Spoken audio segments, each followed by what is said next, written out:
Olá, queridos irmãos e irmãs, sejam bem-vindos à 67ª Semana Espírita de Taubaté. Desta vez, os nossos encontros serão virtuais. Fizemos para vocês com muito carinho esses vídeos, que começam com uma prece, um momento de música e a palestra da noite. Esperamos que esses vídeos possam unir os nossos corações no estudo e na prece, fortalecendo os laços de amor que nos unem nessa doutrina de luz. Vamos lá? Vem comigo. Deus, nosso Pai, de infinita bondade, justiça e misericórdia. Jesus, nosso irmão, mestre e guia de toda a humanidade. Nesse instante, unidos através do pensamento, nós, encarnados e desencarnados, nos colocamos em sintonia com as vibrações mais elevadas e agradecemos pela oportunidade da vida. Possamos, através dos ensinamentos que nos serão trazidos com as lições do Evangelho, aprender um pouquinho que seja e nos melhorarmos. Pedimos humildemente o amparo, a proteção e a intuição dos benfeitores espirituais para sermos capazes de caminhar nessa jornada evolutiva na seara do Mestre Jesus, com vontade, determinação, bom ânimo e, acima de tudo, com fé. Assim, acreditando que nossas preces são sempre ouvidas e que, de acordo com nossas necessidades de evolução, somos atendidos num só pensamento e, em um só sentimento, louvamos a Deus e a Jesus. Assim seja.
Todo teu ser seja luz, todo teu caminhar, pelo caminho que conduz a alma de volta ao lar. Todo teu ser seja luz, todo teu caminhar, pelo caminho que conduz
de tuas águas quero beber, em tuas asas posso voar, deixa brilhar teu ser dentro do meu coração. Jesus em nós é canção.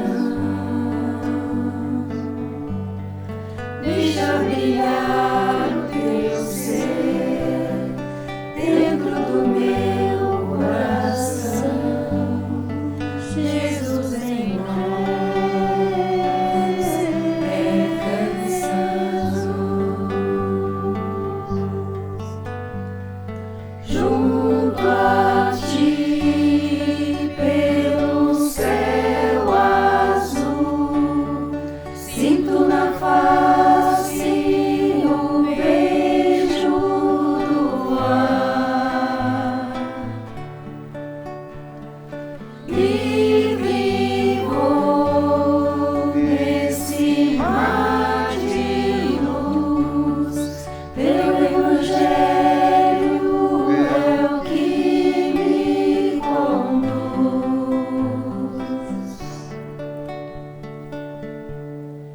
De tuas águas quero beber, em tuas asas posso voar,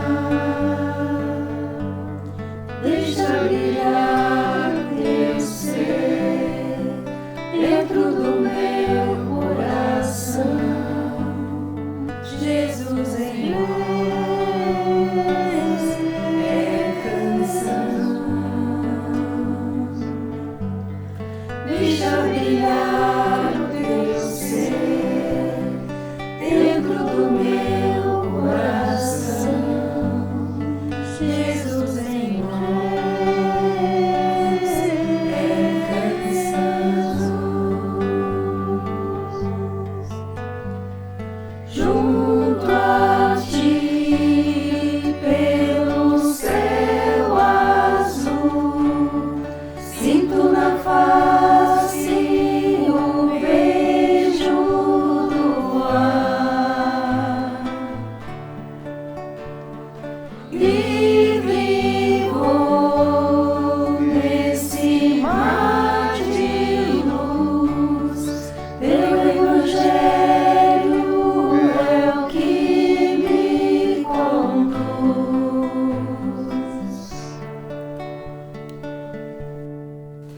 Deixa brilhar o teu ser dentro do meu coração. Jesus em nós é canção.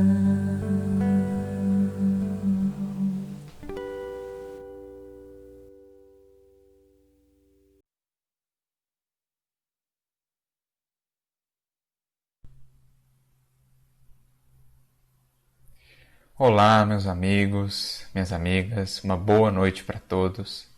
Que a paz de Jesus nos abençoe, nos inspire. É uma alegria poder participar dessa 67ª Semana Espírita de Taubaté. A gente agradece ao convite aí na pessoa do querido amigo Carlinhos, a todos os corações queridos aí de Taubaté e de todas as partes que nos acompanham.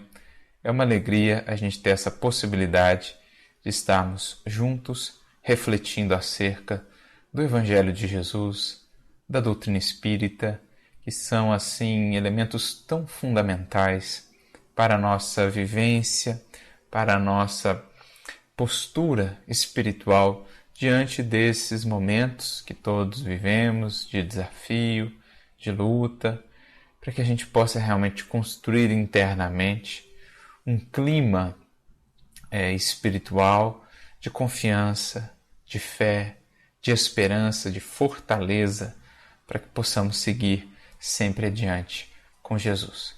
E é nesse sentido, então, que selecionamos uma mensagem do benfeitor Emmanuel, que está no livro Vinha de Luz, capítulo 140, com um título muito interessante, que vai justamente vir ao encontro dessa proposta de criarmos elementos internos, de nos prepararmos espiritualmente para essa boa luta, para esse bom combate da vida.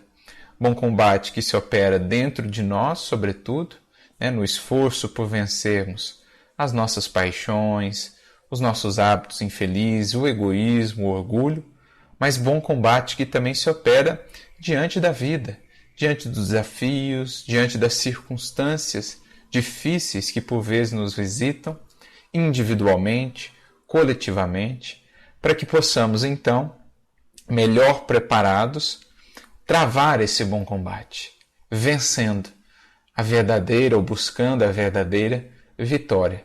Não o vencer no mundo, mas mais do que isso, vencer o mundo, vencer o nosso mundo interior, fazendo-nos uma melhor versão de nós mesmos, vencer o mundo lá fora, o mundo exterior com as lutas que nos apresenta, convertendo todas essas dificuldades em degraus de ascensão e crescimento espiritual. Então, essa mensagem intitula-se O Capacete, como dizia no capítulo 140 do livro Vinha de Luz. E esse título, por si, já muito interessante, nos remete a essa ideia aí de proteção, de um preparo. O capacete vai estar associado aí à segurança, à proteção, por exemplo, numa moto, num meio de locomoção, mas também vai estar associado aí a uma luta, a uma guerra, pensando aqui, claro, em uma luta espiritual, que vai demandar de nossa parte esse cuidado protetivo, esse cuidado com a segurança aí da nossa vida interior, do nosso pensamento, do nosso coração. Então é muito interessante a abordagem que Emmanuel vai trazer nesse texto e por isso julgamos seja ela pertinente para esses momentos que estamos vivendo. Porque estamos aí lutando com uma série de vibrações antagônicas, com uma série de vibrações que muitas vezes, se não temos o devido cuidado, intentam, ou quase que nos levam a descer às faixas do desânimo, do pessimismo, do abatimento, da desesperança. Estamos vivendo um momento espiritual da humanidade como um todo que impõe esses desafios e esses cuidados. E com o conhecimento que temos da doutrina espírita, da realidade do espírito, do mundo espiritual, do pensamento, do impacto do pensamento ao nosso redor, na nossa própria atmosfera psíquica, como já dizia Kardec, no capítulo 14 do livro A Gênese, quando trata dos fluidos, como os fluidos são moldáveis, são transformáveis pela força do pensamento. A gente precisa proteger muito bem essa fonte do pensamento, a mente. E daí essa figura aqui do capacete, que vai nos chamando a atenção já para esse sentido de entendimento que Emmanuel vai trazer. A gente precisa cuidar muito bem desses pensamentos, dessa fonte emissora, pensando na qualidade daquilo que nós estamos lançando em termos de influência para outros corações, para outras consciências, mas também cuidar dessa fonte receptora da nossa mente, para que a gente consiga filtrar muito bem quaisquer influências perniciosas, quaisquer influências que tendam a nos levar a esses estados, a essas faixas, que não são as melhores e as mais adequadas para a nossa caminhada. Então, nós todos somos emissores e receptores. Cabe-nos velar por aquilo que emitimos, renovando a nós mesmos, buscando a oração que ilumina, que renova o nosso sentir e o nosso pensar, mas cabe-nos também criar essa proteção com relação àquilo que recebemos, filtrando os impactos danosos dessas vibrações que em momentos como esse de crise, de dificuldades, de polarização, acabam nos alcançando pelos vários meios, tanto pelas mídias como por um diálogo com alguma pessoa, enfim, por vários meios. E o versículo que Emmanuel seleciona para comentar então nessa mensagem é um versículo da carta de Paulo aos Efésios, no capítulo 6, versículo 17. É um versículo muito similar a um outro que está na primeira carta de Paulo aos Tessalonicenses, em que ele também fala desse capacete. Mas aqui Paulo diz: tomai também o capacete da salvação. Lá em Tessalonicenses, o apóstolo Paulo vai acrescentar uma palavrinha a mais, ele vai colocar: tomai por capacete a esperança na salvação. Lá em 1 Tessalonicenses 5, 8. Então a gente vê que são frases muito similares, mas é interessante pensarmos nessa amarração que o apóstolo Paulo faz. Ele está nos dizendo que o pensar aí na salvação, ou na esperança da salvação, é para nós uma espécie de capacete, ou seja, de proteção. O que ele quer dizer com isso? Antes de entrarmos na mensagem, vamos tentar entender um pouquinho essa amarração que o apóstolo Paulo faz. Primeiro, entendendo o que é salvação. O Espiritismo vai ter uma visão diferente acerca da salvação do que as concepções mais tradicionais, nos círculos cristãos.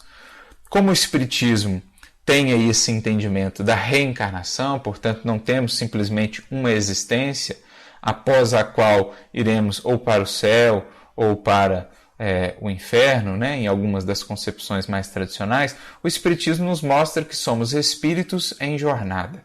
Já vivemos muitas vezes na matéria, estamos vivendo a presente existência e ainda viveremos muitas vezes na matéria até que um dia venhamos a alcançar a condição de espíritos puros, espíritos que, já depurados completamente da matéria, não precisaremos mais retornar à matéria, a não ser a título de missão, como por exemplo Cristo, que já era um espírito puro, mas que veio ter conosco a título de missão.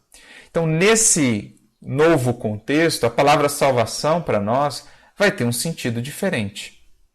Ela vai ser entendida como esse processo gradual nosso de libertação, de purificação espiritual que vai culminar, então, naquela condição de espíritos puros. Quando lá chegarmos, teremos, enfim, alcançado, de fato, essa salvação, porque estaremos, então, vivendo em comunhão com o amor de Deus, com o amor divino, com toda a sabedoria do Criador. Estaremos vivendo em perfeita harmonia com as suas leis e seremos, então, os seus ministros, seremos, então, os espíritos que recebemos as incumbências diretamente do próprio Pai, das quais somos encarregados de fazer cumprir. Essa definição que Kardec e os Espíritos vão nos trazer de um espírito puro, tanto no livro Céu e Inferno, capítulo 3, por exemplo, como na escala espírita, lá na questão 112 e 113 do livro dos Espíritos, por exemplo.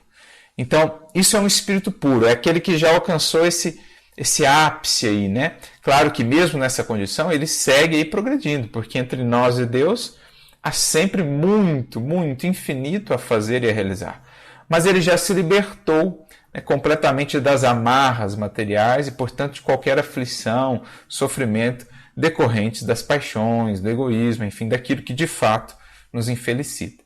Mas a salvação, nessa perspectiva espírita, portanto, é esse movimento progressivo que conjuga aí o amparo do Criador, da espiritualidade superior, que nos traz inspiração, que nos traz conhecimentos, que nos traz força, amparo, com o nosso esforço. A gente conjuga esses dois elementos, O esforço da criatura com o amparo do Criador e dos seus mensageiros, os espíritos superiores. Dessa junção, nós vamos construindo a nossa salvação. Paulo mesmo vai dizer em Filipenses, operai a vossa salvação. Então essa é a ideia de um esforço conjunto, criatura-criador, em que ao longo dos séculos, das múltiplas existências, ela vai se libertando das suas paixões, das amarras que aprendem a materialidade, das raízes da sua infelicidade, nas paixões, no egoísmo, no orgulho, enfim. Então essa é a ideia, é um processo de libertação, de construção gradativa, mas um processo que nos traz aí profunda esperança também. Por quê? Nessa perspectiva, todos os espíritos, independentemente do quanto tenham se equivocado, do quanto tenham tropeçado, todos chegarão à salvação. A porta do arrependimento jamais se fecha. Não existem penas irremissíveis e inflexíveis. A misericórdia divina sempre nos proporciona a possibilidade de recomeçarmos, de repararmos os desatinos de outras existências. O que não significa dizer que deveremos então viver de maneira desleixada, negligente, porque quanto mais conscientes já estamos dessa realidade, mais graves também serão os equívocos cometidos já com consciência de causa. A quem mais foi dado, mais será pedido pela própria consciência. Então, ao mesmo tempo que traz uma responsabilidade, esse entendimento traz também esperança, porque nenhum dos nossos seres amados está irremissivelmente perdido, daqueles que já partiram antes de nós. Haveremos de nos encontrar a eternidade afora para seguirmos juntos. Não há essa possibilidade de, dependendo do que um fez e o outro não fez, estarmos para todos sempre separados. Se um fosse para um lugar após a morte e o outro fosse para outro, não existe essa condição, digamos assim, eterna, e imutável de separação. Podemos estar transitoriamente separados, de acordo com as escolhas e a caminhada de cada um, mas, na medida em que avançamos e progredimos espiritualmente, haveremos de nos encontrar mais cedo ou mais tarde e seguir caminhando juntos, junto aos nossos laços de afeição, nas trilhas da eternidade. E lá na eternidade estaremos sempre comungando, estaremos juntos dos seres que amamos. Então essa é a definição de salvação e a esperança que decorre dessa salvação que o Espiritismo vai nos trazer. E aí a gente entende melhor o que Paulo quer nos dizer com essa sua fala. Isso é para nós esse entendimento que nos infunde esperança, que nos infunde essa certeza de que o amor e a misericórdia de Deus jamais nos abandonam, de que os nossos entes queridos, que porventura tenham partido de nós, haveremos de revê-los mais cedo ou mais tarde. Não existe separação definitiva, não existe sofrimento ou penas eternas. Enfim, tudo isso infunde em nós muita esperança. Essa certeza de que seremos amparados pela espiritualidade e que todos estamos destinados à salvação. Nenhuma das ovelhas de nosso Pai, do Cristo aqui, o bom pastor da terra, haverá de se perder.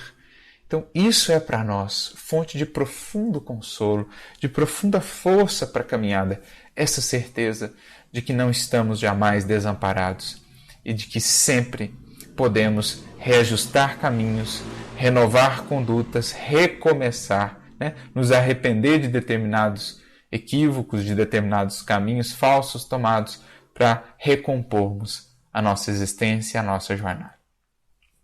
E aí, nesse sentido, então, nós vamos à mensagem, ao comentário de Emmanuel, em que ele nos diz: se é justa a salvaguarda de membros importantes do corpo, com muito mais propriedade é imprescindível defender a cabeça nos momentos de luta.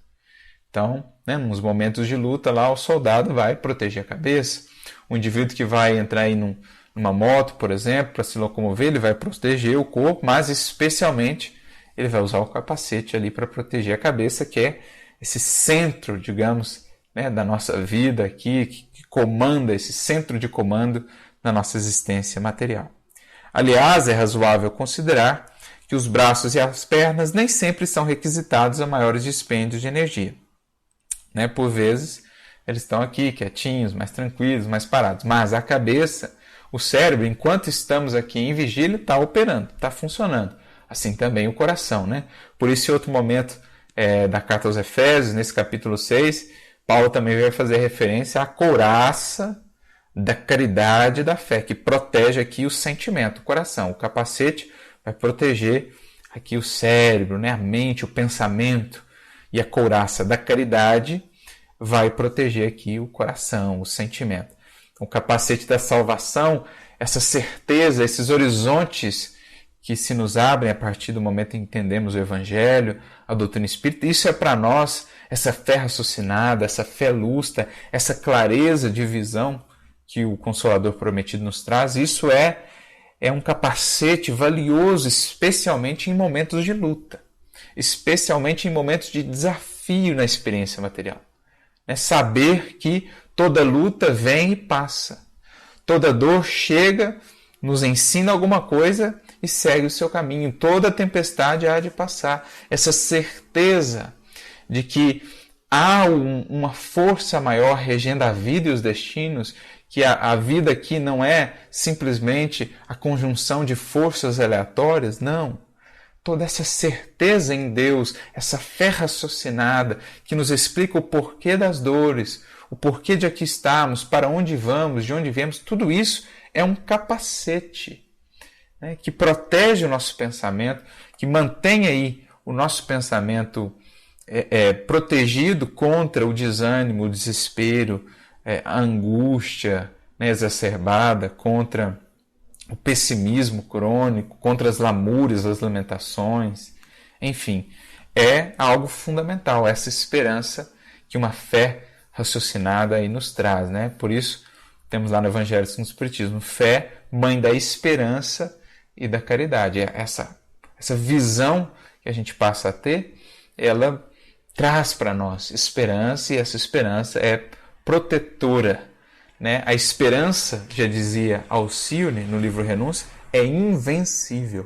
Ela é esse grande combustível, essa grande força da alma que a auxilia a vencer todas as sombras, né? A seguir caminhando, por mais obscuros sejam os horizontes. Então, se, né, as pernas e os braços nem sempre são tão requisitados a maiores dispêndios de energia, a cabeça, porém, não descansa. A sede do pensamento é um viveiro de trabalho incessante. Necessário se faz resguardá-la, defendê-la. Então, se a gente protege a cabeça aqui, né, física, o cérebro, que é instrumento da mente, quão não deveremos, né, quão importante não será também a proteção em sentido espiritual da nossa cabeça, ou seja, da nossa mente, do nosso pensamento.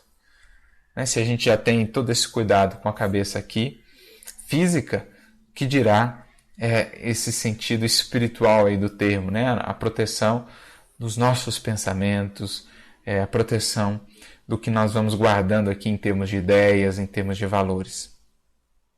Nos movimentos bélicos, prossegue Emmanuel, o soldado preserva através de recursos especiais. Na luta diária mantida pelo discípulo de Jesus, igualmente, não podemos esquecer o conselho do apóstolo aos gentios. Então ele está fazendo a transposição, né, do exemplo que ele usa lá, do soldado, daquele que vai usar o capacete lá na moto, ele está transpondo isso para um sentido espiritual. Na luta diária do discípulo, ele precisa também desse capacete. É indispensável que todo aprendiz do Evangelho tome o capacete da salvação, simbolizado, agora ele vai explicar o que é esse capacete na salvação, simbolizado na cobertura mental de ideias sólidas e atitudes cristãs, estruturadas nas concepções do bem, da confiança e do otimismo sincero. Então, o que é esse capacete que protege a nossa mente, o nosso pensamento, nos dias de maiores lutas, nos dias de vivências mais difíceis, individuais ou coletivas, como as que agora estamos vivendo? O que é esse capacete? É essa cobertura mental de ideias sólidas, ou seja, eu crio, né, um capacete espiritual de ideias sólidas. Quais ideias? As ideias do Evangelho, por exemplo, que são o referencial das ideias mais luminosas que a humanidade terrestre já recebeu. As ideias que dizem respeito à humildade, ao perdão, à indulgência, à compaixão, ao amor. Quando eu agrego esse tipo de ideias, né, e formo essa proteção no meu campo mental, eu estou aí impedindo o impacto e a influência perniciosos das ideias associadas à sombra, por exemplo, a raiva, o rancor, o desespero, o pessimismo, a maledicência, enfim. Eu crio essa cobertura mental. E como isso se dá? Um primeiro passo fundamental, o estudo. Um outro passo essencial, a oração. da importância, nesse momento que agora vivemos, de cultivar isso diariamente, porque é esse capacete. É um capacete que precisamos renovar todos os dias, para que cumpra de fato a sua função.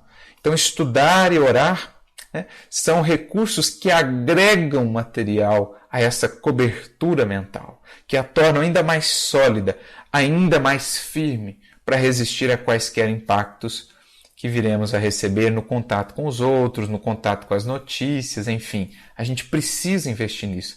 Mas não somente ideias, não somente a teoria, não somente a oração, que são importantes, mas também atitudes cristãs, né? Atitudes que sejam estruturadas nessas ideias, ou seja, nas concepções do bem, da confiança e do otimismo, como ele diz aqui. Então, essas ideias que eu vou ajuntando, que vão formando essa cobertura mental, elas precisam ser traduzidas também em atitudes cristãs, estruturadas nessas ideias. Atitudes essas que vão fortalecer ainda mais essa proteção. Porque, por mais que eu estude, por mais que eu ore, se eu fico só numa teoria, se eu fico só na contemplação, essa cobertura já vai ser alguma coisa, mas ainda não tão sólida, não tão forte como poderia ser.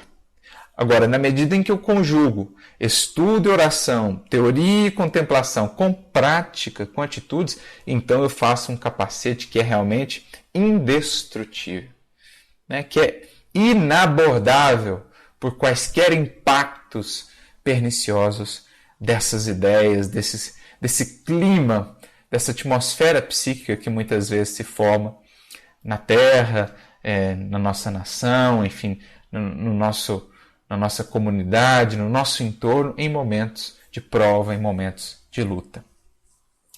Teçamos, pois, prossegue ele, o nosso capacete espiritual com os fios da coragem inquebrantável, da fé pura e do espírito de serviço. Então, mais 3 elementos aqui. Coragem inquebrantável.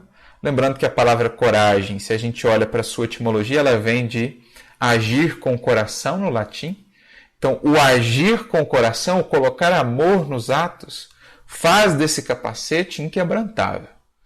Aquele que ama é o que está mais protegido. Aquele que se torna servidor do amor é o que estabelece aí o material mais resistente para esse capacete de esperança e de força para a caminhada. Mas também fé pura. Então, uma fé que seja pura, sem interesses, sem expectativas mesquinhas. Uma fé que seja raciocinada, luminosa, que conjugue-se ao raciocínio, mas que seja também iluminada no sentimento. Uma fé que nos mova ao aperfeiçoamento de nós mesmos. Uma fé que não seja barganha com Deus, barganha com Cristo ou com os Espíritos benfeitores. Uma fé que seja entendida como o sentido original da palavra fé.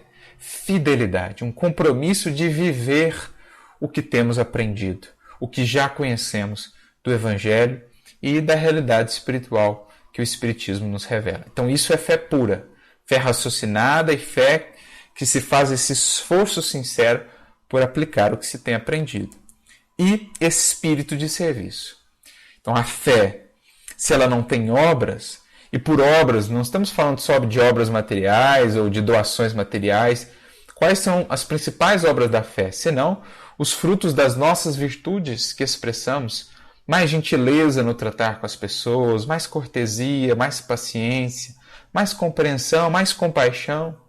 Isso é esse espírito de serviço, né? Nos colocar a serviço do outro. Agora que a gente está aí muitas vezes mais restrito ao ambiente do lar, ser aquele que no lar mais serve, né? Aquele que mais se coloca ali à disposição, né? Não ficar só cobrando dos outros, exigindo dos outros, ser o que dá o primeiro passo, ser o que busca a concórdia, ser o que busca pacificar, ser o que tem sempre uma palavra que acalma os ânimos, que pacifica, que serena.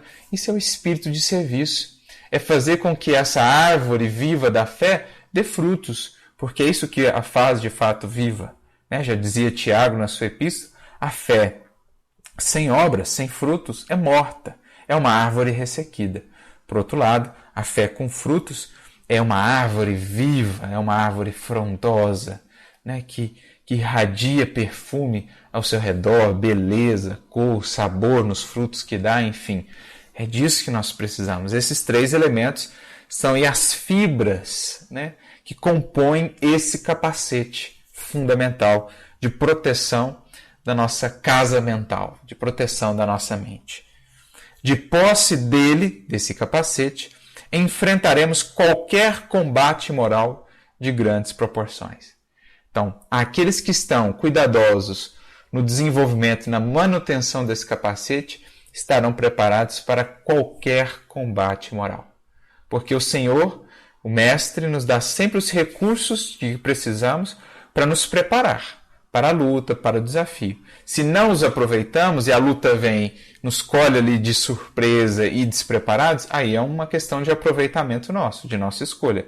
Mas o alto sempre nos prepara, sempre nos dá os recursos. O Espiritismo aí está na nossa vida para isso, por exemplo, para que a gente se prepare para quando os embates morais chegarem, nos visitarem, a gente poder passar por eles com serenidade, com força, né? Sem nos perdermos, sem nos desesperarmos, enfim.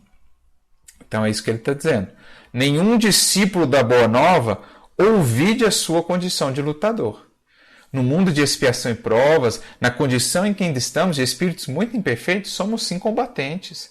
Temos um bom combate a travar, não com os outros, né? Não criticando, combatendo, condenando os outros, não. Nosso principal combate é conosco mesmos, né?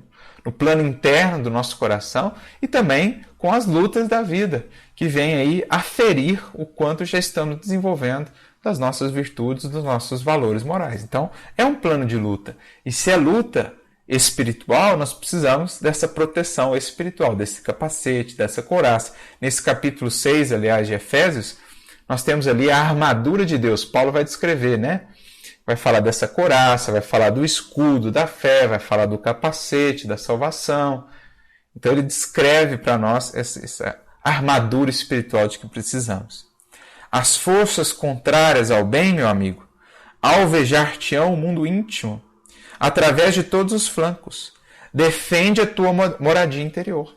Então, em momentos como esse, de desafio, em que a psicosfera da Terra fica mais complicada, os espíritos que ainda lutam contra o bem, que ainda intentam nos prejudicar, vão buscar ali brechas, vão tentar fazer com que nos mantenhamos estagnados, vão tentar nos levar a essas sintonias mais inferiores, menos dignas. Então a gente precisa estar atento, né? Não só com as lutas que a vida mesmo nos impõe, mas também com essas influências. Examina o revestimento defensivo que vens usando em matéria de desejos e crenças, de propósitos e ideias, para que os projéteis da maldade não te alcancem por dentro. Então, para que essas influências, tanto de espíritos encarnados, como daqueles outros encarnados, muitas vezes, que vão nos convidar aí às tentações, à livre vazão das paixões, aos equívocos, aos desequilíbrios, para que a gente não deixe se envolver, não se deixe envolver por esses arrastamentos, por essas sugestões. Então analisemos que tipo de propósitos, ideias, desejos e crenças estamos cultivando, porque é desse material, dessa matéria-prima, que elaboraremos para nós um capacete firme, sólido, ou ainda algo muito frágil que não será capaz de nos proteger diante das lutas maiores. Que nesse quadro, portanto, de bons combatentes que somos com Jesus, pela vitória sobre nós mesmos, né, para que possamos de fato alcançar mais um passo nessa salvação gradativa, que possamos realmente investir nesse cuidado, nessa proteção, pelo estudo, pela oração, pelo trabalho no bem, pelo exercício do amor, da indulgência, do perdão, para que a gente possa de fato se fortalecer e se preparar para lutar o bom combate e dele sairmos vencedores. Que Jesus, portanto, nos inspire a todos, Paulo também, e que saibamos conservar portas adentro do coração a paz do Cristo, que é esse maior tesouro, né? O maior de todos que poderemos trazer conosco jornada fora. Que Ele nos abençoe sempre na caminhada, muita luz e muita paz para todos.